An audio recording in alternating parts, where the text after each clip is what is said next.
When you think about some of these powerful influences on you, you've named Otis Redding, and of course there are others.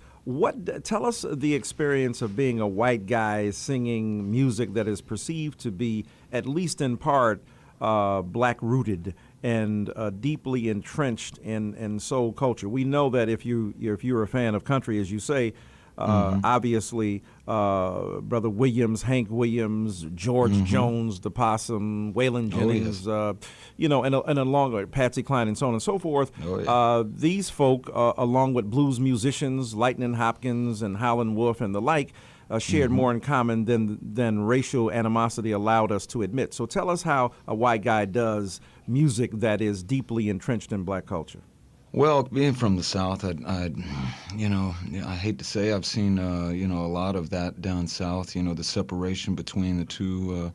But I've always felt, music was one thing that would bring us together, as it always has been a way to express what's on your mind and how you're feeling at the time.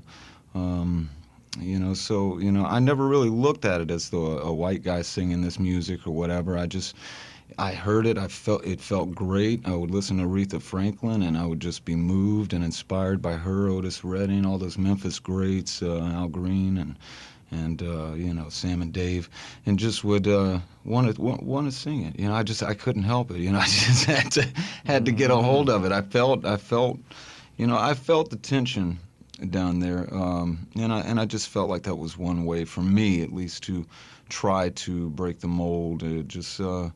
I love the music, and let's just let it be about the music. Let's not let it be about ethnical differences or colors or whatever. Sure.